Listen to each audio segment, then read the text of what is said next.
Bonjour à tous. J'ai vu qu'on était déjà un petit peu nombreux. Je vais attendre quelques minutes encore, s'il y a des personnes qui veulent arriver. Il y a un chat sur votre droite, donc n'hésitez pas à me poser les questions, que vous désirez, dans le chat. Bonsoir. Bonsoir Dominique. On va attendre un petit peu. J'espère que vous allez bien. Ça fait longtemps que j'avais pas fait de webinaire. Parce que comme beaucoup de monde, j'ai un petit peu été malade ces derniers temps. Donc voilà, je me suis un petit peu reposée. Donc ça y est, je suis de retour. Bonsoir Anne-Marie. Bonsoir Eddy. Bonsoir à tous. Bon, je suis ravie en tout cas de vous retrouver pour ces petits rendez-vous. Quand même, on se voit 2 fois par mois. C'est des moments que j'apprécie quand même, où on peut échanger. Aujourd'hui, on va parler d'un sujet, et quel vaste sujet, celui de la thyroïde. Parce que vous allez voir que c'est un sujet qui est très controversé à plein de niveaux, et c'est compliqué en fait enfin, surtout moi qui suis quand même assez pointilleuse, on va dire ça comme ça, de vous donner juste des réponses, voilà, comme ça. Donc c'est pas évident pour moi, donc on va aller voir un petit peu ce qui se passe. Bonsoir de Poitiers, bonsoir Annie. Donc voilà, on va aller explorer un petit peu. Alors c'est un webinaire flash, hein, on n'est pas sur un webinaire d'1 h 30. On est vraiment sur un webinaire qui va durer 30 minutes. Donc je ne vais pas rentrer à fond dans les détails, et c'est même pas l'objectif en fait de vous faire quelque chose d'assommant. C'est un petit peu pour vous expliquer les grandes lignes des problèmes de l'hypothyroïdie, les causes qui sont multiples, et souvent qu'on ne connaît pas d'ailleurs. Donc voilà. On va commencer. Je pense que là, il y a pas mal de monde qui est arrivé. On est plus d'une trentaine. Donc on va commencer. Alors, pourquoi je voulais vous parler de l'hypothyroïdie? Parce que c'est une problématique que je rencontre très très très souvent au cabinet. Avec des causes extrêmement différentes et qui sont un petit peu difficiles à déterminer, parce que parfois la personne, ça fait longtemps en fait qu'elle est dans cet état-là, donc souvent de fatigue chronique qui a amené un tableau symptomatique aussi au niveau intestinal et ou digestif, parce qu'on va voir aussi que les problèmes de thyroïde vont venir notamment interférer où sont la cause de problématiques digestives, donc notamment l'augmentation de l'histamine. Donc d'abord, on va commencer vraiment par tout ce qui est TSH, explication de la TSH, la T3 et la T4. Alors, vous vous rendez bien compte que je ne peux pas rentrer dans des explications trop médicales, parce que déjà, ce n'est pas mon rôle, parce que je suis naturopathe. Donc si vous avez un problème d'ordre médical, je vous conseille quand même d'aller voir votre médecin. Ça, c'est un petit disclaimer que je fais toujours à chaque fois, de toute façon, parce que ça me semble important. On a des médecins, ils sont là pour ça. Par contre, quand on rentre dans des problématiques de chronicité, c'est-à-dire que vous ayez un traitement ou non allopathique, je ne citerai pas de médicaments pour votre thyroïde, eh bien effectivement, ces problématiques-là, quand elles sont vraiment chroniques et elles se sont accumulées avec d'autres problématiques du corps, donc notamment au niveau digestif, fatigue chronique, etc. On va voir qu'il y a plein d'autres choses, fatigue musculaire également. Eh bien, ces problématiques-là, quand elles sont dans la chronicité, c'est à nous de nous en occuper. Donc, quand en plus vous avez déjà un traitement, donc qui va remplacer, donc un traitement hormonal qui va remplacer un petit peu le travail de votre thyroïde, je suis désolée, je ne peux pas citer certains noms de médicaments, eh bien, effectivement, ça va venir pardon, créer un tableau symptomatique de chronicité dans certaines problématiques physiques qu'on va rencontrer. Et c'est là où moi, je peux venir vous aider.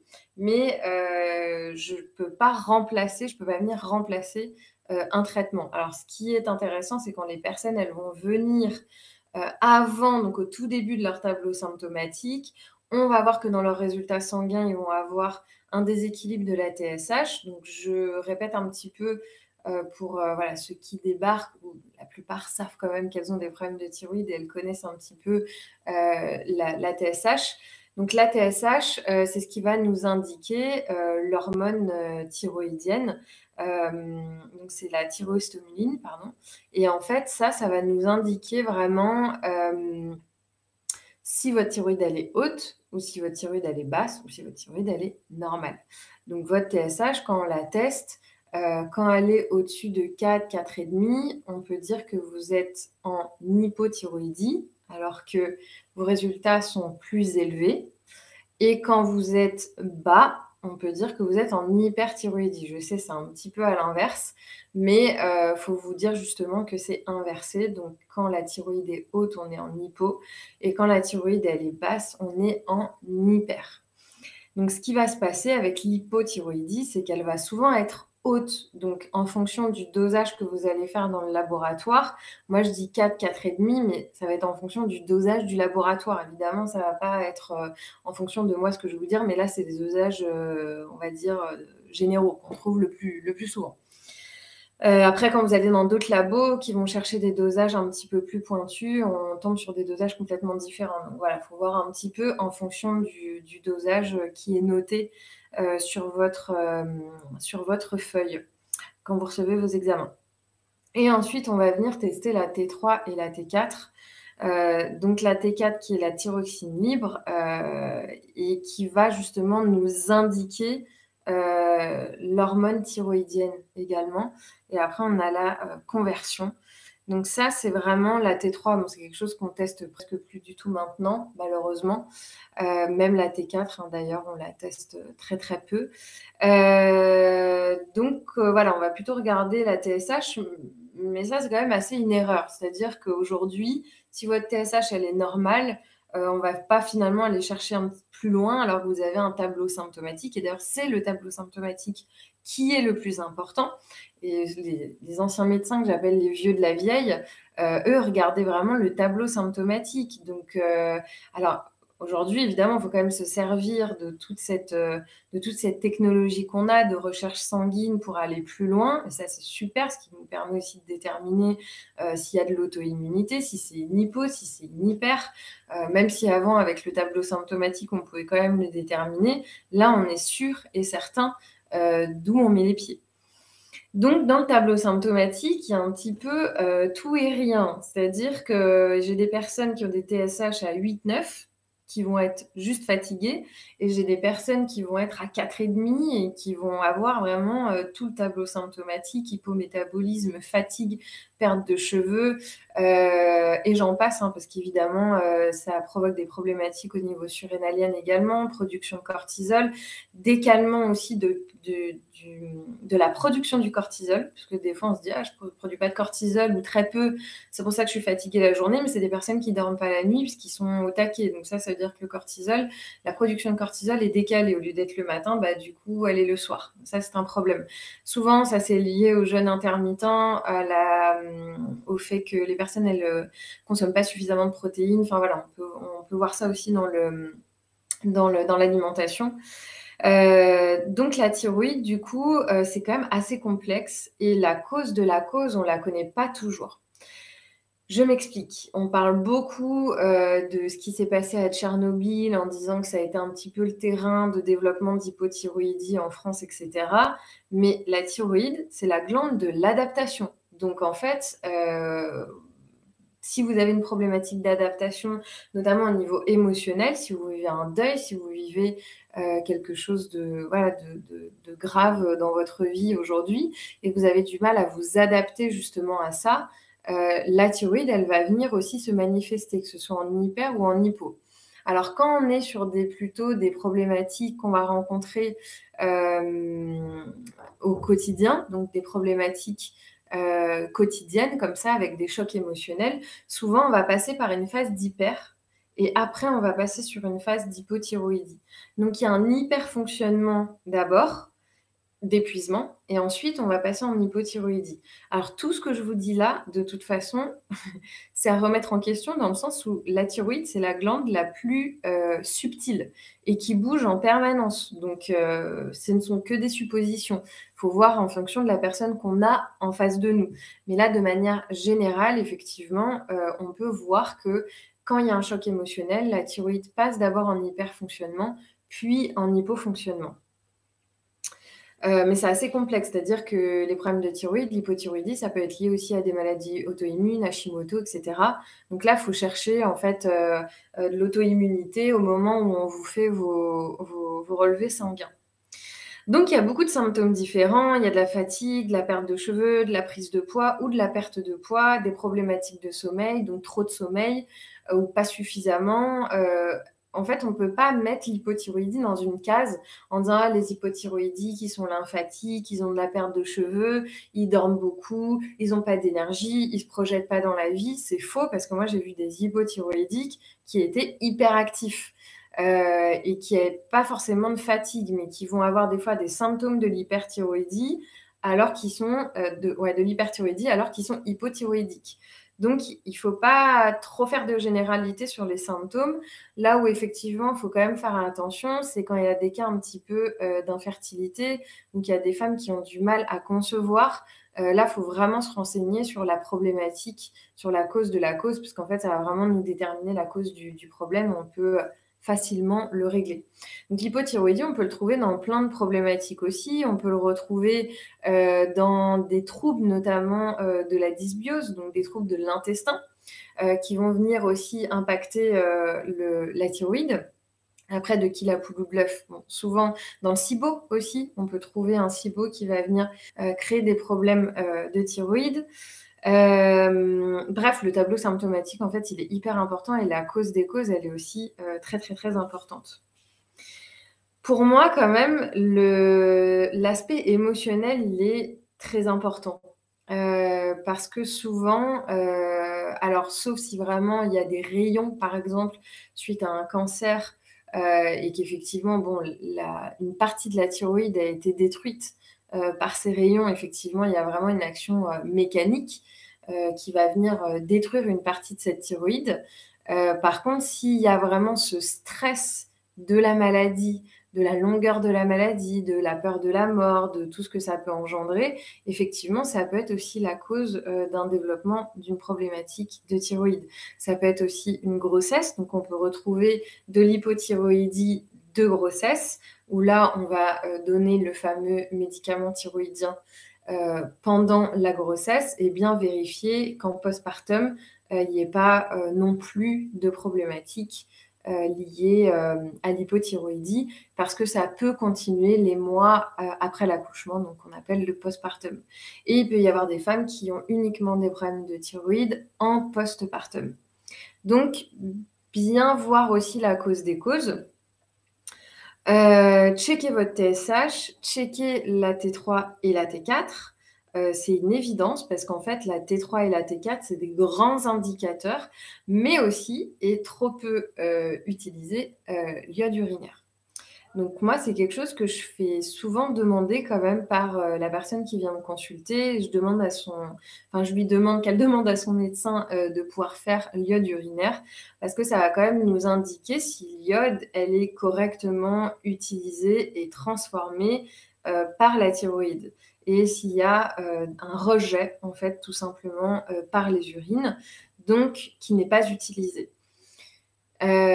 Souvent, l'iode, enfin pas souvent, mais en tout cas l'iode urinaire, elle est quand même assez importante et régulièrement on tombe sur des petites pépites où on se dit: «Ouh là là, effectivement, là même si la TSH, est un petit peu élevée, mais pas catastrophique, parce qu'on reste dans les normes jusqu'à 3,5-4, on n'est pas au-dessus, mais la personne elle a une perte considérable et elle a une iode urinaire, cata», eh bien, effectivement, on peut se dire que dans la transformation, puisque parfois même la T3 et la T4, elles sont normales, donc dans la transformation et dans l'utilisation de l'iode, effectivement, on voit qu'elle est très mal utilisée. Il y a des facteurs qu'on connaît peu, dont j'aimerais vous parler, qui sont un petit peu la cause, heu, d'une problématique d'hypothyroïdie qui peut s'installer. Alors, ce sont souvent des manques en certains micronutriments, notamment la B12, notamment les folates, les vitamines du groupe B, la vitamine D. Alors, petit disclaimer sur la vitamine D, je commence à en avoir marre de voir des gens qui utilisent de la vitamine D sans prendre de la K2. Si vous n'avez pas de K2, la vitamine D3, elle sera très mal absorbée, déjà de 1, et pour toutes les femmes qui vont avoir des problématiques ostéo-articulaires, donc de déminéralisation osseuse suite, par exemple, à un changement hormonal, prenez de la K2 parce qu'en fait, sans K2, il y a pas d'absorption des minéraux. Donc c'est un et arrêtez de prendre des UV doses, s'il vous plaît, parce qu'en fait, il y a pas de stockage, de la D3 qui se fait dans le corps. Donc sachez que, une carence en D3, elle peut être gravissime, enfin gravissime, pour le système, déjà hormonal et thyroïdien, mais aussi pour votre système immunitaire, l'intégrité aussi de la paroi des cellules, le fonctionnement du système immunitaire et cetera et cetera.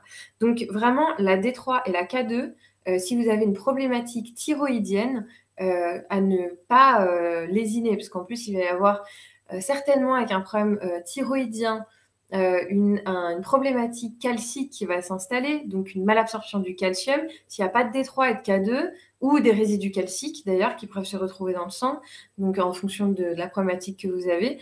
Donc s'il vous plaît, prenez de la D3 et de la K2 en même temps. Ça se vend, d'ailleurs on l'a sur le site Santé Détox, parce que la K2 est indispensable à l'assimilation, et ouais, vraiment à l'assimilation, des minéraux et aussi de la D3. Donc, quand il y a une problématique de cholestérol, de thyroïde, on va regarder d'ailleurs s'il y a du cholestérol, je l'avais noté dans la liste, et notamment du LDL, donc qui est le mauvais cholestérol, parce qu'il faut bien qu'il y ait un bon et un mauvais dans l'histoire. Donc le HDL est le bon cholestérol et le LDL est le mauvais cholestérol. Évidemment, vous vous en doutez, c'est comme dans la vie, c'est ni tout blanc ni tout noir. C'est un équilibre en fait entre les deux. Donc ça ne sert à rien de vouloir pousser son cholestérol, le LDL à zéro. Ça n'a aucune utilité. C'est un équilibre entre le HDL et le LDL et l'équilibre sur le cholestérol total. La vitamine D, je vous l'ai dit, la K2, je vous l'ai dit, la B12. La B12, extrêmement importante. Alors la B12, elle va avoir plein d'utilisations dans le corps, notamment au niveau du système nerveux central, au niveau du système hormonal global. Elle va vraiment travailler au niveau de la thyroïde de manière générale. Et une carence en B12 peut engendrer une problématique thyroïdienne. Ça, on le sait, ça peut être une cause des causes, une réelle cause. Donc, on va aller voir un petit peu s'il y a des manques en B12 et c'est indispensable quand on fait une recherche d'une TSH, d'une T3, d'une T4, de checker l'iode urinaire et la B12 également, la D3 aussi. L'iode urinaire, je vous en ai parlé, et les micronutriments et notamment les oligoéléments indispensables au travail de la thyroïde, le fer, le magnésium et le zinc, qui sont vraiment 3 oligoéléments qui vont venir aider au travail thyroïdien. Alors, je n'ai pas cité le sélénium, qui est un oligoélément, pour la simple et bonne raison là, dans les recherches, quand il y a une problématique, on ne va pas forcément le rechercher quand il y a une problématique, en fait. Par contre, c'est quelque chose qu'on va donner quand il y a une problématique d'hypothyroïdie, parce que il y a en fait, il y a une oxydation plus importante des cellules, donc on aura besoin de plus de sélénium pour l'intégrité de la thyroïde. Mais on ne va pas forcément le rechercher en cas d'hypothyroïdie. Voilà, on va forcément le donner un peu automatiquement, que vous ayez une hypothyroïdie avérée ou que ce soit une maladie auto-immune. Dans les différentes problématiques qu'on va retrouver dans le tableau symptomatique, on va retrouver aussi la notion de comment ça s'appelle? Excusez-moi, je prends une petite seconde. On va retrouver aussi la notion de burn-out. parce que j'ai beaucoup de personnes qui font des burn-out, au niveau du travail, mais pas que. Il y a aussi le fameux, burn-out, parental, c'est-à-dire que, bah, on en a juste ras la casquette, mais c'est pas que lié au boulot, c'est vraiment l'ajout de toutes les tâches en fait, que l'on a à faire. Et là, on peut trouver une hypothyroïdie qui va venir s'installer, de manière assez, pernicieuse en fait. Donc on va aussi checker dès qu'il y a des symptômes, un petit peu de fatigue chronique, de prise de poids ou de perte de poids. Parce qu'il y a des personnes qui sont à plutôt tendance nerveuse, qui vont faire de l'hypothyroïdie et qui vont perdre du poids et on a des personnes plutôt à tendance bilieuse qui vont faire de l'hypothyroïdie et prendre du poids. Donc il y a pas, un seul tableau symptomatique qui va nous dire: «Bon, bah, c'est bon, c'est de l'hypothyroïdie, on est sûr et certain». Comme les problématiques de sommeil. D'ailleurs, le sommeil, sur les hypothyroïdiques, il y en a beaucoup qui dorment trop parce qu'elles sont épuisées, elles sont fatiguées et pourtant, au réveil, elles vont être vraiment, fatiguées, épuisées et elles vont pas réussir à prendre le dessus. Je fais le lien avec le cortisol. C'est vrai que j'ai beaucoup de personnes qui viennent au cabinet quand je leur parle du cortisol et de la thyroïde, elles me disent: «Mais c'est quoi?» Pourtant, elles ont vu plein de personnes où elles savent ce que c'est, mais elles ne voient pas le lien. Et pourtant, elles ont vu des professionnels de la thyroïde qui leur ont jamais parlé du cortisol. Le cortisol, c'est une hormone qui est, produite par les surrénales et qui va être utilisée, c'est notre déclencheur, en fait. On fait un petit peu la guerre au cortisol en disant: «Ah, le cortisol, c'est l'hormone du stress», mais c'est ce qui permet de nous réveiller, c'est ce qui nous permet de nous lever, c'est ce qui nous permet, justement de pouvoir, faire des actions dans la journée. Sinon, si on n'en a pas, beh, en fait, on est, une larve, hein, tout simplement. On n'a absolument pas d'énergie. Donc c'est notre déclencheur. Effectivement, quand ce cortisol, il est beaucoup, beaucoup, beaucoup trop stimulé et surtout pour des mauvaises raisons, parce qu'on a quand même, ce bon stress qui nous permet de nous lever, de faire notre vie et de faire des projets. Mais effectivement, ce stress, ce mauvais stress, il n'y a pas vraiment de bon et de mauvais cortisol, mais quand ce cortisol, il est trop, surstimulé, par exemple, on a un patron qui va nous donner des objectifs un peu inatteignables et puis en plus à la maison, ça se passe pas très bien et voilà, on doit s'occuper d'enfants, si on a un enfant malade ou si on a une personne à s'occuper. Bref, cette espèce de surcharge mentale, oui, il y a une quantité de cortisol qui va être produite en trop grande quantité par rapport aux besoins de la personne. Donc là, on peut parler justement de surménage et d'excès du cortisol. Alors il y a quelque chose qui est un peu contradictoire avec l'état de fatigue de la personne, mais un des très bons moyens de libérer du cortisol, c'est de faire du sport, mais pas du sport à haute intensité. Parce que le sport à haute intensité, et ça je le vois régulièrement dans les personnes qui viennent me consulter et qui sont sportives, qui tombent en épuisement. Pourquoi? Parce qu'elles ont libéré une trop grande quantité de cortisol, ce qui va venir épuiser la thyroïde et on va tomber dans un système d'épuisement de la thyroïde. Donc du sport, oui, mais en douceur, donc c'est-à-dire de la marche, pas des choses hyper, actives comme par exemple de la course à pied ou, des choses très explosives. On va plutôt faire des choses douces, donc du renforcement musculaire doux, éventuellement du yoga, enfin vraiment des sports doux, mais aussi quand même un petit peu de cardio, donc de la marche rapide, de la marche peut-être en montagne. Mais pas de course à pied, pas de choses très, très dynamiques, pas de boxe, de choses comme ça. Parce que ça va continuer en fait d'épuiser votre thyroïde. Donc un des conseils aussi complètement contradictoires que je vais vous donner, c'est le repos et des fois le repos total. Parce qu'en fait, quand votre thyroïde elle en est à ce point-là, c'est qu'elle a tellement fait de la suradaptation, elle est tellement en suradaptation parce que sachez que le corps, il ne fait que compenser pour votre survie. Donc, tous les symptômes que l'on retrouve dans notre vie au quotidien, et pas que de la thyroïde, ce sont que des symptômes de compensation du corps pour qu'il puisse continuer d'avancer et de vivre. Donc forcément, quand la thyroïde, donc ce système hormonal va venir compenser, compenser, compenser, bon, chez la femme, on sait que ça va engendrer pas mal de problématiques, soit de fertilité, d'aménorrhée, de dysménorrhée, bref, beaucoup de problématiques de syndrome prémenstruel, de prise de poids, de rétention d'eau, et cetera, de dépression, parce qu'en fait, je ne l'ai pas du tout cité depuis tout à l'heure, mais un des grands symptômes, que ce soit de l'hyper ou de l'hypo, Alors l'hyper, c'est plutôt de l'anxiété, des crises d'angoisse, mais aussi de la dépression. Mais l'hypo, c'est vraiment caractéristique. La dépression, c'est vraiment une des grandes caractéristiques. Donc effectivement, le fait de venir faire une certaine quantité de sport, ça va déjà permettre d'éliminer un petit peu tout cet excès de cortisol, mais à contrario, le repos, il va venir soulager la thyroïde. Parce que qu'est-ce qui se passe quand votre thyroïde, elle est comme ça? Vous êtes en suradaptation. Donc la moindre suradaptation de votre vie, donc c'est-à-dire même vous lever le matin, même faire des choses banales, c'est une complication en fait. Parce que votre corps s'est tellement suradapté qu'il a un point où il n'y arrive plus. Et on peut même des fois comparer ça à du burn-out, où on a vraiment le mot burn, où la personne, elle va brûler. Donc on peut comparer ça à des excès un petit peu d'énergie, ou peut-être que la personne, elle est passée en phase d'hyperthyroïdie, elle est en hypo, elle donne toujours tout ce qu'elle a, etc.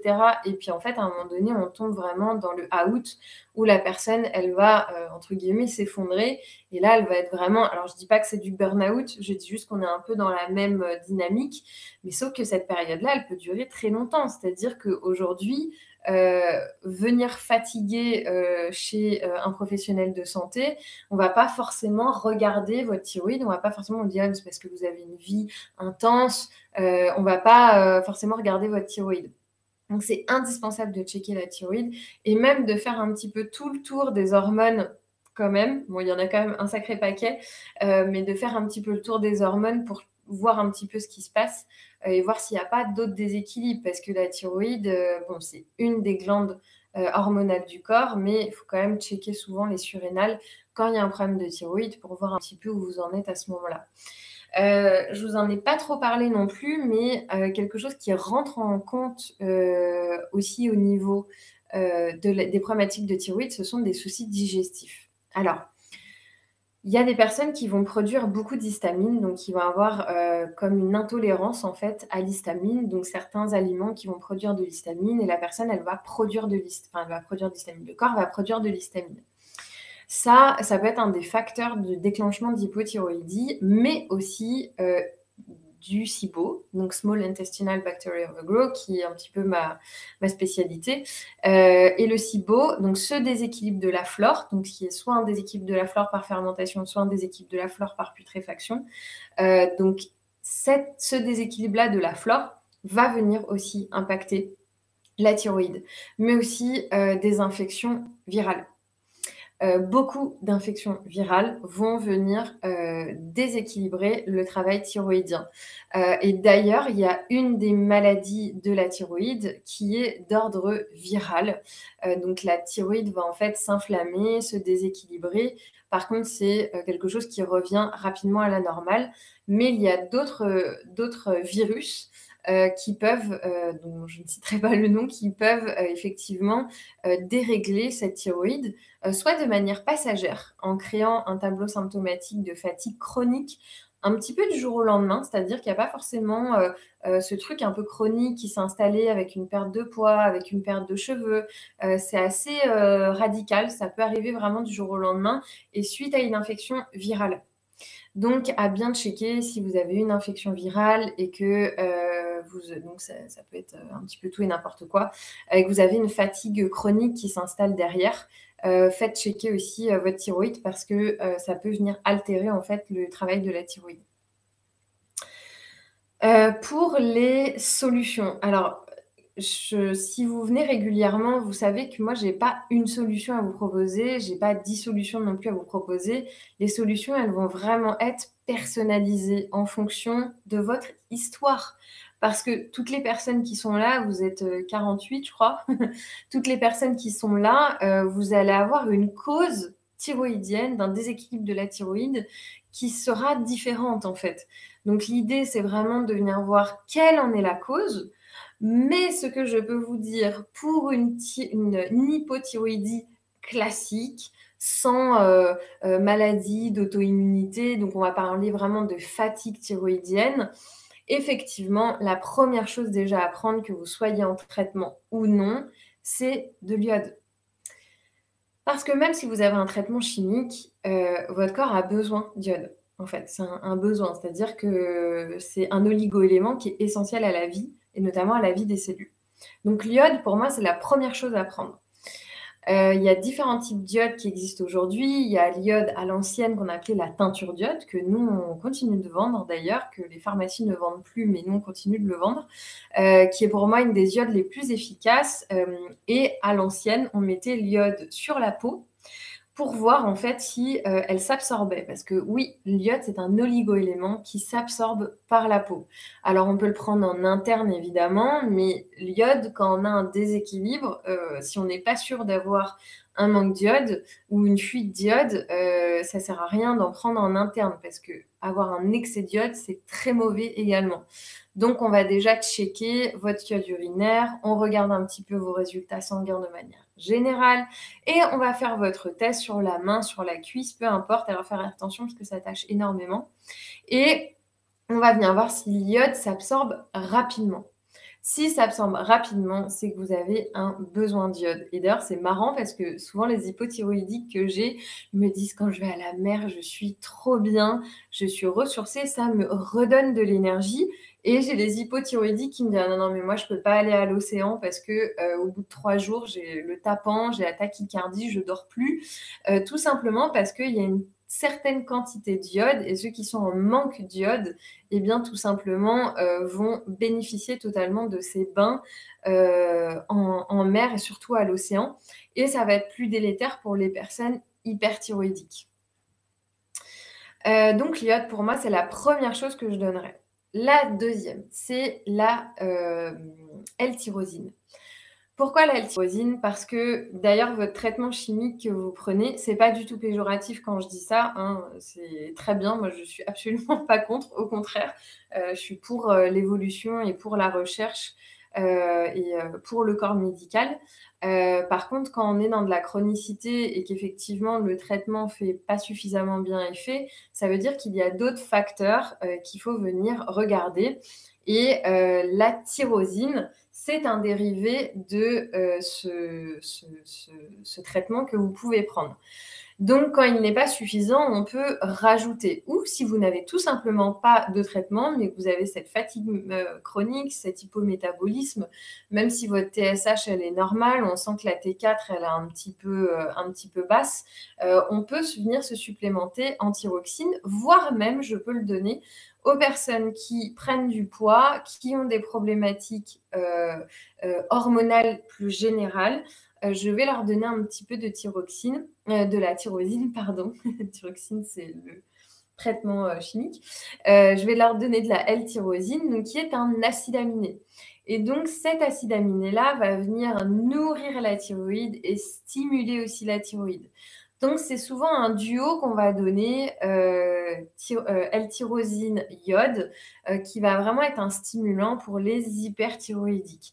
Attention, je parle uniquement de l'hypothyroïdie, je ne vais pas parler d'auto-immunité aujourd'hui. Je referai une autre vidéo sur l'auto-immunité et encore une autre vidéo sur l'hyperthyroïdie.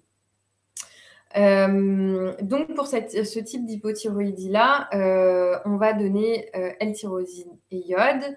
Évidemment, toujours du sélénium. Pourquoi? Parce qu'il y a une oxydation des cellules de la thyroïde qui est beaucoup plus importante quand il y a de l'hypothyroïdie. Donc le sélénium va permettre de protéger cette partie, enfin la thyroïde. D'ailleurs, les personnes aussi qui ont été opérées de la thyroïde, qui ont soit un petit morceau de la thyroïde, une moitié de thyroïde, ou tout simplement qui ont leur thyroïde, mais qui ont une thyroïde qui ne fonctionne pas ou à un certain pourcentage. Ça, on peut le voir, enfin, on peut le calculer, ça se calcule. Elles ont par exemple 10%, 5%, 20% de fonctionnement sur la thyroïde, mais elles vont avoir l'entièreté de leur thyroïde. Donc pour toutes ces personnes-là, effectivement, ce protocole-là, cette triplette de sélénium, d'iode et de L-tyrosine est une excellente option.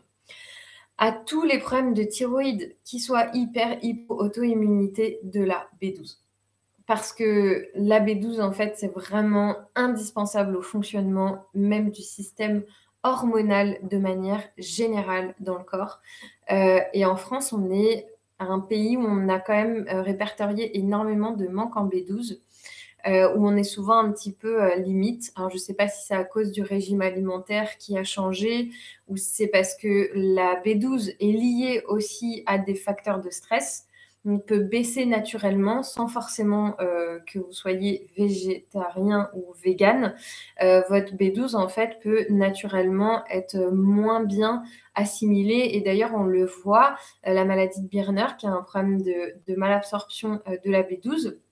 On n'est pas obligé d'en arriver jusque-là, mais tous les troubles digestifs, la prise d'IPP, les reflux gastro-œsophagiens et cetera, donc ça, c'est vraiment mon domaine, et bien, effectivement, on peut retrouver, des problématiques, de malabsorption de la B12 qui peuvent impacter la thyroïde. Pour les personnes qui ont du surpoids, heu, alors pour les personnes qui sont en surpoids avec hyper ou hypothyroxine. Alors, j'ai pas tout à fait compris la question. Est-ce qu'il y a de l'hyper ou de l'hypo ou est-ce qu'il y a les 2 en maladie auto-immune pour la tyrosine? Donc je donnerai ça et en même temps de la D3 et de la K2. Pour les hypothyroïdiques, avérés, sans auto-immunité ni passif d'hyperthyroïdie, on va aussi prendre des plantes adaptogènes. Alors les plantes adaptogènes, attention quand on a des problèmes de thyroïde. Ça peut être une excellente idée comme ça peut être une très mauvaise idée. Donc bien checker son tableau symptomatique pour voir un petit peu, comment vous supportez ces plantes-là. Pour l'hypothyroïdie, alors, moi, il y a 2 plantes que je conseille quand même pas mal et où j'ai d'excellents résultats, surtout chez les hommes hypothyroïdiques. Ça va être, le ginseng sibérien et l'ashwagandha. Par contre, attention, parce que je vais vous parler de 2 formes différentes. Enfin, il y a même plusieurs formes différentes. Pour moi, il y a une forme qui est la plus assimilable. Pourquoi ces plantes-là? Parce qu'en fait, elles vont et je vous ai aussi parlé des hommes, tout simplement parce que il peut y avoir sur un tableau symptomatique d'hypothyroïdie chez un homme, une baisse aussi de la testostérone.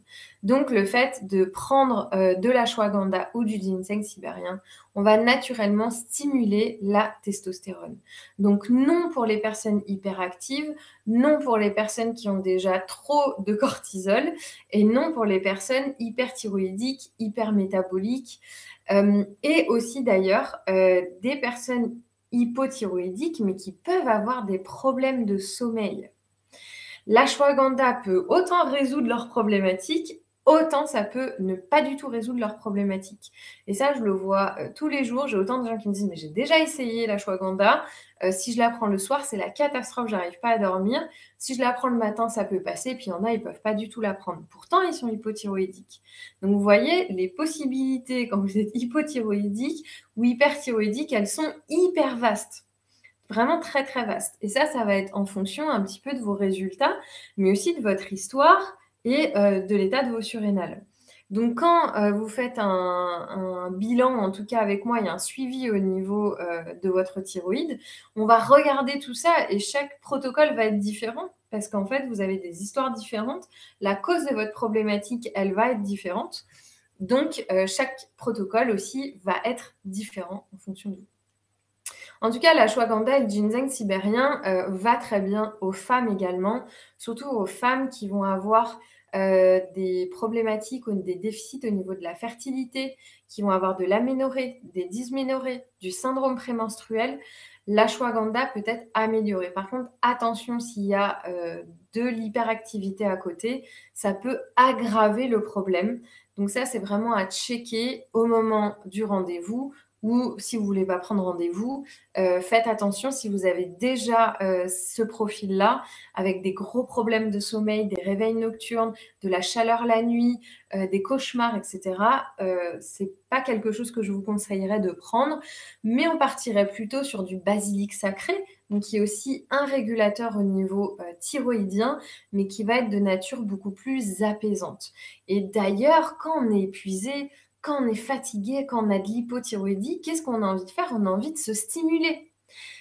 Donc on va faire quoi? On va prendre des stimulants, sauf que ces stimulants-là, c'est votre chèque sans provision. Vous signez un chèque sans provision. Qu'est-ce que ça veut dire? Ça veut dire que vous allez demander à votre corps une énergie qu'il n'a pas. Donc ça n'a aucun sens. Qu'est-ce que ça va produire? Eh ben, on va s'enfoncer encore plus dans l'hypothyroïdie. Donc la première chose, c'est le repos, la régénération, la vitalité. Donc on va combler les manques et ensuite on va passer à de la stimulation et éventuellement à de la détox s'il y a eu une charge virale importante qui est venue dérégler un petit peu votre thyroïde, etc. Ou qu'on fait le lien avec ça, hein. S'il y a pas de lien avec ça, évidemment, on vous le fait pas faire. Mais, il y a d'abord cette phase très importante de régénération et de revitalisation qu'on ignore trop. Et la l'iode pardon, va venir aussi participer à cette phase de revitalisation. Par contre, attention, ça on le dosage de l'iode, la quantité et la forme, elle va être déterminée aussi pendant le rendez-vous en fonction de vous et de votre histoire et de votre problématique de thyroïde, à l'instant T. Voilà tout ce que je peux vous dire, en tout cas sur les potentiels traitements qu'on peut avoir en accompagnement d'un traitement, chimique ou non. N'hésitez pas pour les questions, je vous lis. Ah oui, donc il y a la personne qui a est-ce qu'en hyper ou en hypo, on peut prendre de la tyrosine? Alors, c'est ce que je disais tout à l'heure. Pour l'hypo, je parle vraiment là pour l'hypo. Pour l'hyper, honnêtement, je vous le déconseille. Parce qu'on va, c'est-à-dire que votre thyroïde, elle est déjà en hyperfonctionnement. Donc, vous allez mettre de l'hyperfonctionnement, sur de l'hyperfonctionnement, une acide aminé qui va venir stimuler votre thyroïde. Donc non, pour moi, pour l'hyperthyroïdie, c'est non. Mais avoir votre cause d'hyperthyroïdie. Mais non, sur l'hyperthyroïdie, on ne met pas de tyrosine. Par exemple, l'hyperthyroïdie, on peut avoir un déficit en iode comme un excès d'iode. Donc, le traitement d'ailleurs médical de l'hyperthyroïdie, il peut se faire soit par une ablation ou une asthénie, enfin pas une asthénie, mais on va venir atténuer en fait le fonctionnement d'une partie de la thyroïde. Parce que justement, il y a un hyperfonctionnement de la thyroïde. Mais ce n'est pas forcément dû à ça. Ça peut être aussi un excès d'iode. Donc, on va venir aussi chélater l'iode s'il y a besoin de venir chélater l'iode, enlever certains aliments de votre alimentation, travailler sur les surrénales, sur l'adaptation, sur l'aspect émotionnel. Donc, il y a plein de pistes sur l'hyperthyroïdie. Personnellement, je n'aime pas le goût de l'iode, mais la détoxadine me va très bien. Ouais, alors je sais, l'iode, c'est pas très bon. D'ailleurs, je tiens à vous le dire, on a une iode qui est un petit peu plus buvable, qui est la détoxadine. Donc, c'est ce dont parle Madame Tissier, Dominique Tissier. C'est une iode, en fait, qui va être dans un macérat glycériné. Donc, ça va être un petit peu plus buvable que l'iode classique parce que honnêtement c'est pas top en goût. Alors d'ailleurs il faut savoir que l'iode maintenant ne se vend plus en pharmacie sous cette forme-là, et faites très attention à l'iode, c'est-à-dire que ne consommez pas de l'iode comme ça. Il faut vraiment avoir un problème de thyroïde, un déficit en iode, parce qu'un excès d'iode, et j'ai pu le vivre, donc je vous parle vraiment en connaissance de cause, c'est très compliqué à s'en débarrasser, ça crée un tableau symptomatique assez important avec de l'hyperthyroïdie, un hypermétabolisme, de la perte de poids, bref, c'est très compliqué pour s'en sortir, donc faites attention à ce que vous prenez et soyez bien consciencieux, allez voir et un médecin et un naturopathe pour que vraiment les deux puissent créer une synergie et vous accompagner dans le tableau symptomatique que vous avez à l'instant T, dans l'aspect médical et dans la chronicité avec le naturopathe. Quels sont les aliments conseillés pour les surrénales? Alors, c'est une question qui est super intéressante, en même temps très complexe, parce qu'il n'y a pas vraiment d'aliments pour les surrénales. Par contre, ce que je peux dire, c'est que les surrénales, elles vont avoir des pics. Elles vont produire du cortisol à certains moments de la journée et des fois, ce cortisol, il n'est pas produit au bon moment. En tout cas, ce que je peux vous dire, c'est que les protéines, vont aider, justement à l'équilibre et notamment la prise de protéines le matin. C'est pour ça que je fais un petit peu la guerre aux jeûnes intermittents. surtout aux femmes qui ont des problèmes hormonaux. Tout simplement parce que le jeûne intermittent va venir déséquilibrer et accentuer ces problèmes hormonaux. Donc, je ne suis pas contre le jeûne intermittent de base, mais attention, ce n'est pas fait pour tout le monde en fait. Donc, typiquement, si j'aurais quelque chose à conseiller pour les surrénales, c'est de consommer des protéines le matin avec du sucre, ce qui va permettre d'éviter un excès en fait de la production de cortisol le matin et créer des pics. Parce que le corps, en fait, il va créer une espèce de suradaptation, donc un manque, il va dire bon, bah, il n'y a pas eu mon repas, donc il y a une espèce de surproduction du cortisol. Et si en plus vous sautez le repas du matin, parce que ça le fait peu sur le repas du soir, mais c'est surtout sur le repas du matin. Ça va créer un pic de cortisol et recréer un pic derrière à 16 heures. Donc toutes les personnes qui sont aussi en état de stress un petit peu chronique, avec vraiment de l'anxiété, des crises d'angoisse, un peu du stress chronique, je vous déconseille de sauter le repas du matin. Donc c'est ça que je donnerais comme conseil plutôt qu'un aliment spécifique pour les surrénales. Peut-on être en hypothyroïdie avec des résultats sanguins normaux? Alors, c'est une question qui est très controversée. Un médecin, il vous dirait non, mais moi, je vous dirais oui. Tout simplement parce que on a toujours regardé aussi le tableau symptomatique de la personne. Donc, en fait, Anne-Lise, il faut regarder la TSH, mais pas que. La T3, la T4, l'iode urinaire et votre tableau symptomatique général. Et à ce moment-là, on pourra dire si oui ou non, il y a hypothyroïdie. Et parfois, on est dans la norme, mais on est dans la norme haute, on est à 3, 3,5. On est une personne qui va être extrêmement réceptive aux symptômes de l'hypothyroïdie. Et il y en a, en fait, qui vont être à 8 ou 9. Ça m'est déjà arrivé il n'y a pas très longtemps d'avoir quelqu'un à 9 et qui n'aura pas du tout le même tableau symptomatique que quelqu'un qui est à 3,5. Donc, on n'est pas tous égaux là-dessus. Donc, oui, Anne-Lise, c'est possible, mais il me faut plus d'informations pour répondre à votre question. Des médecins depuis des années disent que je n'ai aucun problème. Je sais que j'ai énergétiquement une thyroïde qui peine. Que faire? Alors, effectivement, des fois, on peut avoir un terrain, c'est-à-dire qu'on est avec des forces et des fragilités. Donc, peut-être qu'il y a pas qu'un problème de thyroïde, mais peut-être un problème énergétique, d'ordre énergétique au niveau rein surrénal. Et pour ceux qui suivent mes conférences depuis quelques mois, j'en ai beaucoup parlé cet hiver. J'ai beaucoup parlé des reins, j'ai beaucoup parlé des surrénales, parce qu'on en parle énormément en fait à la saison d'hiver en médecine chinoise. Et effectivement, ça peut être un terrain chez vous. Donc, c'est important de venir travailler et sur l'aspect pondéral, donc certains manques en micronutriments, en iode, en tyrosine, et j'en passe, et en même temps en B12, en sélénium, etc. Et de regarder l'aspect énergétique. Donc moi aussi, je travaille beaucoup avec les élixirs énergétiques qui vont justement travailler sur l'aspect non pas pondéral, mais plus énergétique de la cellule et donc de certains manques.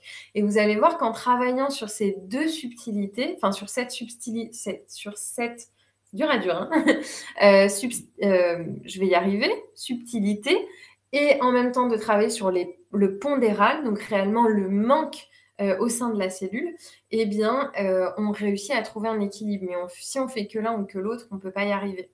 Donc, ce n'est pas forcément que thyroïdien, mais ça peut être aussi au niveau des reins et des surrénales. Bonsoir, pour une hypothyroïdie liée à un problème immunitaire, que prendre?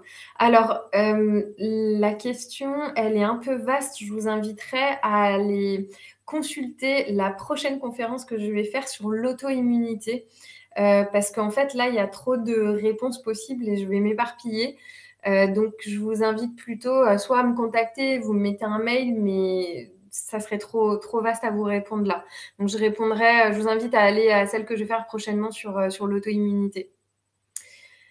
Merci pour ces informations. Merci Anne-Lise, avec plaisir. Janie, faut-tu venir jusque chez vous pour un examen ou analyse suffise? Non, vous pouvez très bien faire vos analyses de votre côté, hein. De toute façon, c'est ce que je vous demande, de venir déjà avec vos analyses. Donc, vous allez voir soit votre endocrino, habituel ou votre médecin généraliste si jamais vous n'avez pas encore d'hypothyroïdie avérée avec un traitement déjà en place, hein. Oui, tout à fait, vous faites vos examens tout à fait avant. Comment peut-on savoir si on a des problèmes au niveau des surrénales? Alors, déjà, il y a le tableau symptomatique, mais aussi c'est, dans les examens sanguins. En fait, on va chercher aussi le cortisol, mais il y a pas que le cortisol, il y a aussi d'autres éléments qu'on va aller checker s'il y a des problèmes de surrénales. Donc ça se fait au niveau sanguin, hein, tout à fait. Et l'analyse du tableau symptomatique, toujours. Les médecins qui pratiquent la médecine fonctionnelle estiment que la TSH au-dessus de 2,5 est à considérer. Mais oui, mais je suis complètement d'accord. Est une hypothyroïdie subclinique, mais c'est exactement pareil pour l'hyperthyroïdie. Merci, c'est Salia de soulever la question. Alors, le truc, c'est que moi, je peux pas trop parler de ces choses-là parce que je suis que naturopathe. Du coup, il y a des sujets que je peux pas trop aborder non plus là de manière complètement publique. Mais effectivement, beaucoup de médecins de médecine fonctionnelle estiment qu'au-dessus de 2,5, on est déjà dans une hypothyroïdie subclinique. Mais c'est exactement pareil pour l'hyperthyroïdie, c'est-à-dire qu'en dessous de 1, vous êtes déjà considéré comme une hyperthyroïdie subclinique. Donc vous imaginez bien que quand vous arrivez avec une thyroïde, donc là je parlais de l'hyperthyroïdie, où vous avez un dosage qui est au minimum à 0,25, ça fait un certain temps que la personne est déjà en hyper. Donc, elle a déjà. Alors, moi, j'ai vu beaucoup j'ai vécu l'hyperthyroïdie, mais aussi j'ai vu beaucoup de symptômes d'hyperthyroïdie en cabinet. Des fois, c'est invivable, au même titre que l'hypo. Mais l'hyper, voilà, on est vraiment hyperactif. Donc, ça fait. Et on leur dit qu'ils ne sont pas hyperthyroïdiques, alors que c'est déjà considéré normalement comme une hyperthyroïdie subclinique. Donc, c'est un très bon.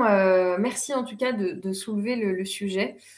Et c'est très important de le prendre en considération. C'est pour ça que je vous disais que finalement, il y avait un décalage entre des personnes qui étaient encore considérées pas du tout en hypothyroïdie ou pas du tout en hyperthyroïdie, qui ont tous les signes, et puis il y en a qui sont en dessous ou au-dessus, donc en hyper ou en hypo, et qui vont pas avoir les signes de l'hyper ou de l'hypothyroïdie. En tout cas, pas les signes communs qu'on leur connaît. Et les personnes qui vont être encore dans la norme vont, elles, avoir tout le tableau symptomatique. Donc, c'est pour ça que c'est plus complexe que ça. Donc, quand on vous dit on fait une TSH, ça ne veut rien dire. Une TSH, elle peut être dans la norme, mais c'est l'analyse de votre tableau symptomatique, de votre T3, de votre T4, de votre fiole urinaire et de tout ce que j'ai cité tout à l'heure avec la B12, la D3, la K2, etc., qui va nous indiquer réellement s'il y a une problématique et en plus s'il y a des soucis digestifs. À distance où on peut vous rencontrer? Oui, alors on peut me rencontrer à Grenoble ou à Lyon, parce que c'est là où j'exerce. Sinon, c'est à distance, tout à fait. Je vous mettrai le lien de mon site internet juste en dessous où vous avez une possibilité de me mettre un message et je vous répondrai le plus vite possible.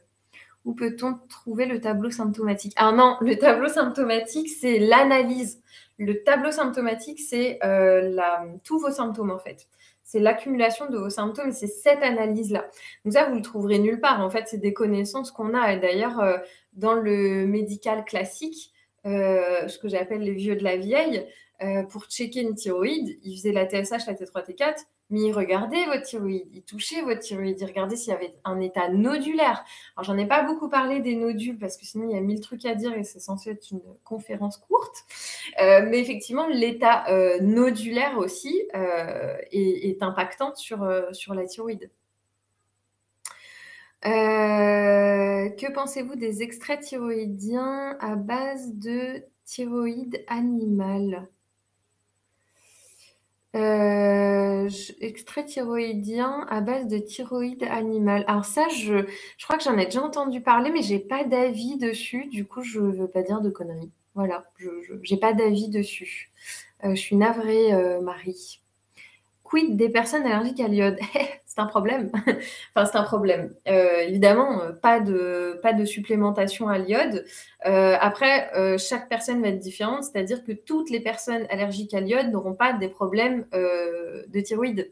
Donc, en tout cas, pour les personnes allergiques à l'iode qui ont des problèmes de thyroïde, du coup, on va trouver d'autres possibilités, notamment avec des hormones thyroïdiennes.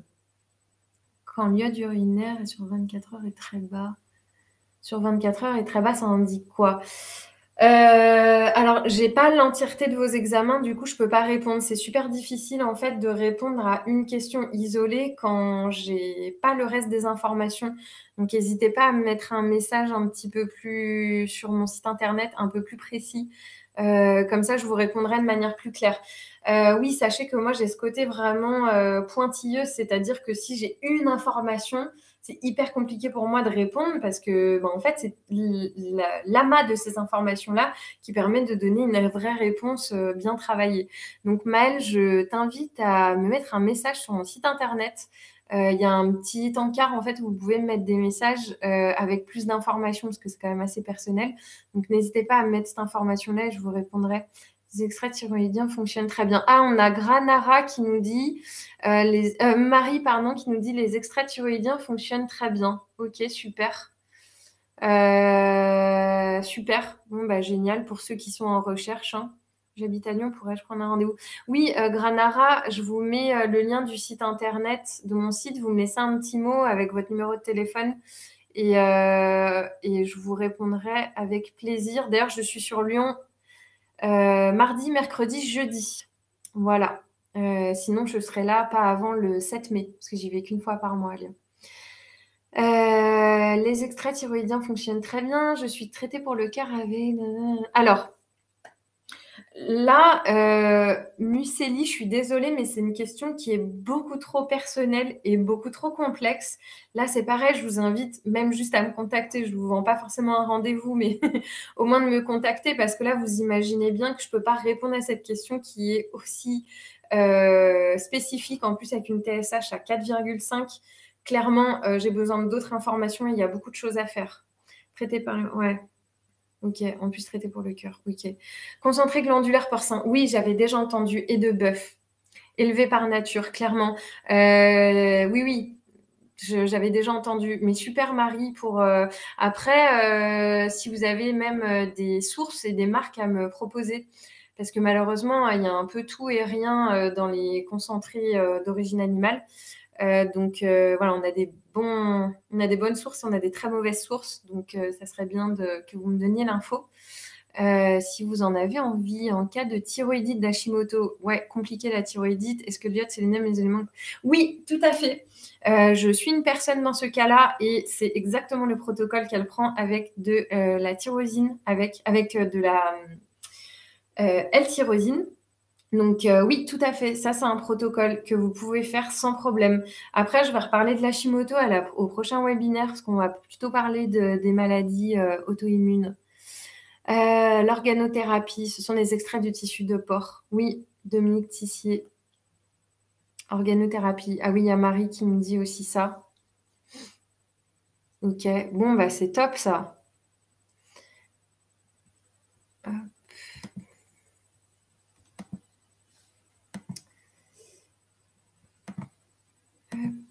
Est-ce que vous avez d'autres questions? Je vais vous mettre le lien. Hop.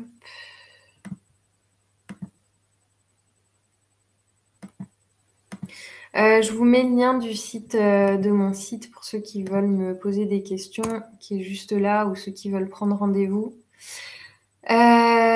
Super, merci en tout cas pour cet échange. N'hésitez pas encore si vous avez des questions sur le sujet. Comme vous l'avez compris, c'est hyper vaste, c'est à titre informatif. C'est difficile en fait de donner un protocole parce que je sais que quand on n'est pas bien, on est dans l'attente d'écouter quelqu'un qui va nous donner un protocole, sauf que ce protocole, il varie en fonction des personnes, en fonction de votre histoire, en fonction de votre traitement, en fonction de votre histoire au niveau de votre santé également. Donc c'est vrai que c'est pas toujours évident pour moi et ça peut être un petit peu frustrant pour vous, je l'entends, mais en tout cas, sachez qu'il y a quand même des grandes lignes. Donc, je peux répondre pour Hashimoto, oui, il n'y a pas de souci, c'est un protocole qu'on peut faire, sauf si hyperthyroïdie ou hyperactivité, trouble du comportement, voilà, tout ce que j'ai cité justement juste avant. Salina, concernant la détoxadine, la dose préconisée de 1950 microgrammes, cela semble beaucoup. Oui, alors par contre, c'est une iode naissante, donc c'est pas une iode de la mer, donc c'est une iode qu'on va prendre sous terre. Donc elle n'a pas exactement la même forme qu'une iode de la mer, type celle de chez Dr Clark ou les iodes concentrées qu'on peut trouver en teinture. Donc elle n'aura pas tout à fait la même assimilation.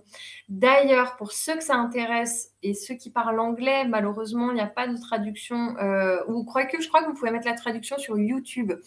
Allez voir la vidéo sur la détoxadine du professeur à qui on l'achète, qui est le Dr Group. Alors, il a vraiment, je vous le note dans le chat, Dr Group, et vous allez voir sa vidéo sur l'iode.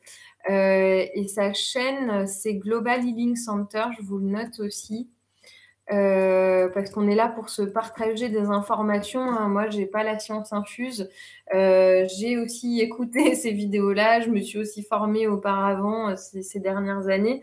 Donc, voilà, autant échanger des informations. Donc, c'est Global Healing Center. C'est le nom de sa marque. C'est le nom, en fait, de l'iode dont me parlait Salia. Pardon, excusez-moi d'avoir accroché votre nom. Salia. Et en fait, il donne énormément d'informations sur l'iode. De manière générale, en fait, il a fait vraiment une vidéo sur l'iode, mais il parle aussi de la détoxadine, de la composition qui n'est pas exactement la même. De toute façon, Salia, concernant l'iode, je conseille toujours de faire un test sur la main et après de commencer par une goutte. Effectivement, la dose recommandée, c'est 1950 microgrammes qui est égal à 3 gouttes. Donc, ça peut être assez important pour certaines personnes. Donc, on commence par un usage sur la peau et ensuite, on commence à une goutte tous les jours et après, on augmente 2 gouttes, 3 gouttes. Tac, tac, tac. C'est vrai que beaucoup d'hommes souffrent de la thyroïde comme nous. Oui, c'est vrai. Alors, c'est plutôt une maladie un déséquilibre qu'on va retrouver chez la femme, mais beaucoup d'hommes peuvent souffrir aussi de la thyroïde, tout à fait. L'hyperactivité, un travail où les hommes ils peuvent être en hyperadaptation. Et en fait, les hommes sont comme nous, hein, les divorces, les séparations, la perte d'un enfant, la perte d'un être cher. Enfin, on passe pas. Voilà, c'est pas parce qu'on est une femme qu'on est plus susceptible de développer ce genre de maladie. Alors, oui, par notre composition hormonale, si je puis dire, mais les hommes, j'en ai beaucoup qui sont hypothyroïdiques, tout à fait. Merci de me donner le lien pour écouter le webinaire. Alors, le webinaire, c'est sur le YouTube de Santé Détox. Donc ça, je vous donne l'info de manière générale. Vous allez sur YouTube, vous tapez Santé Détox et il y a tous les webinaires précédents. Donc, n'hésitez pas à aller voir. Il sera sur YouTube dans quelques jours. Francisco, d'une manière pratique, comment on fait le test de l'iode sur la peau? Alors, vous prenez de la teinture d'iode, vous le mettez sur la peau, un endroit où ça ne se voit pas, parce que ça fait une tache quand même. Et vous allez voir la tache, en fait, qui va s'absorber au bout de quelques heures. Si le lendemain, vous le faites le soir, par exemple, le lendemain, votre tache marron, elle est toujours là, ça veut dire que votre corps n'a pas besoin d'iode. C'est assez incroyable quand même cette molécule qui vraiment s'absorbe par la peau. C'est assez fou, mais on peut vraiment faire le test ainsi. Quelle est la date de la prochaine conférence? Alors Lucie, c'est une très bonne question.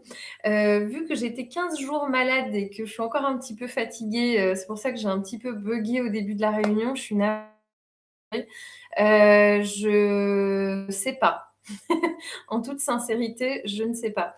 Normalement, j'en fais 2 par mois, donc une tous les 15 jours. Donc là, ça va pas être avant 15 jours. J'ai pas la date précise encore, Lucie, je suis navrée. Je pense essayer de vous faire des petites, justement des petites newsletters où je vous informe à l'avance, comme ça vous pouvez prendre, vos dispositions pour être là. Mais c'est vrai que maintenant, on les met directement sur YouTube. Donc voilà, il y a quand même ce côté aussi pratique où vous pouvez les revoir de suite. Donc je suis navrée, Lucie, j'ai pas de date. Si on prend un oligosol iode, est-ce que c'est bon également? Alors, concrètement, sur le papier, c'est de l'iode. Par contre, la forme de l'iode, elle n'est pas la même. En fait, oligosol, moi, je trouve ça pas mal pour tout ce qui est cuivre, or, argent. Après, pour tout ce qui est iode, c'est pas la meilleure des formes qui existent. Pareil pour le fer. Et même cuivre, or, argent, on est quand même sur des grosses molécules. Moi, je vous conseillerais pas forcément ça. Il y a des meilleures sources d'iode, notamment l'iode naissante que l'iode d'oligosol. Après, ça reste de l'iode, on en convient. Vous faites le webinaire sur le... Quand faites-vous? Eh bien, je ne sais pas, Marie. C'est un petit peu la question à laquelle j'ai répondu. Je vous disais, comme là, ça a été un peu compliqué ces 3 dernières semaines pour moi. Je ne sais pas trop quand est-ce que ça va être là, mais je pense dans une quinzaine de jours, ça va être un peu la suite. Parce qu'on a traité pas mal de choses ces derniers mois au niveau des reins et du foie. Donc vraiment sur l'aspect organique, fonctionnel. Et là, j'aimerais plus parler du système hormonal et refaire aussi des conférences sur la ménorrhée, dysménorrhée, l'après-ménopause, ménopause aussi. Donc, il y aura un petit peu tout ça. Auto-immunité, ça va bientôt arriver. Le gugule. Ah oui, pardon, j'avais vu passer le truc. Ça permet aussi la thyroïde d'absorber l'iode. Oui, par contre, j'ai pas vu un effet notoire sur tout le monde. C'est-à-dire que je l'avais déjà conseillé, mais j'avais conseillé d'autres plantes. Je vous le ressortirai lors de l'hyperthyroïdie. Parce que forcément, c'est plus à ce moment-là que j'en parlerai, notamment au niveau de la chélation de l'iode. J'ai eu certains résultats avec le gugule, mais honnêtement, c'est pas ce qui a fonctionné le mieux. On en reparlera lors de l'hyperthyroïdie. D'ailleurs, je crois que la prochaine, ça sera plus sur l'hyper et l'auto-immunité sera plus celle d'après. Comme ça, vous aurez bien toutes les informations hyper, hypo et ensuite on va sur de l'auto-immunité. Est-ce que vous avez encore des questions? Je vous ai pas trop parlé aussi, tout ce qui était grosseur de la thyroïde, tout ce qui était vraiment ce tableau symptomatique là.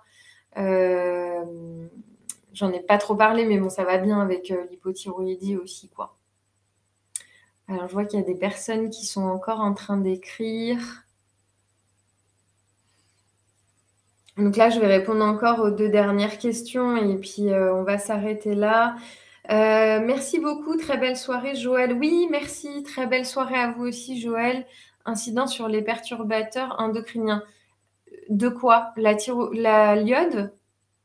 Je ne comprends pas le contexte de la question, Salia. N'y a-t-il pas une incidence sur les perturbateurs endocriniens? Oui, mais bien sûr, mais bien évidemment. Les perturbateurs endocriniens, mais d'ailleurs, moi je le prône dans tous les cas. Mais quand j'ai une femme qui vient avec des problématiques hormonales, même générales, pas forcément de la thyroïde, évidemment, exit tous les problèmes de thyroïde, tous les perturbateurs endocriniens, hein. Donc on change l'alimentation, on change les produits de beauté, on change le gel douche, on change, oui. Non mais bien sûr, ça c'est une certitude. Merci beaucoup pour ce partage. Merci Isabelle. Merci, merci. Eh bien, écoutez, je crois que ça sonne la fin de ce, de ce webinaire. Merci. Merci Silice, merci Salia pour vos questions. C'est toujours un moment aussi de partage, de discussion. Voilà, c'est pas que de la transmission d'informations, hein. Moi, je me nourris aussi de vos expériences et de votre histoire. Donc, merci en tout cas d'être là, d'être toujours plus nombreux. On atteint encore à chaque fois les quotas. Il y a des gens qu'on ne peut pas accepter dans les réunions. Donc, franchement, c'est top. Merci beaucoup. Il y a une question un peu plus haut. Oui, alors il y a beaucoup de questions. Du coup, c'est un peu compliqué. Sur les perturbateurs endocriniens... merci pour ces infos. Je suis désolée, CruRS, je peux pas voir. Il y a trop de questions là. C'est compliqué pour moi de faire le tri. Il y a trop de questions. Si vous voulez reposer votre question, n'hésitez pas. En tout cas, j'y ai répondu si c'est la dernière question sur les perturbateurs endocriniens. Merci pour ces infos. Merci Christian. Merci à tous. Je vous souhaite une très bonne soirée. Je vais couper le webinaire. N'hésitez pas à accéder à mon site si vous avez encore des questions un petit peu plus personnalisées ou pour prendre rendez-vous. Je vous souhaite une très bonne soirée à tous. À bientôt.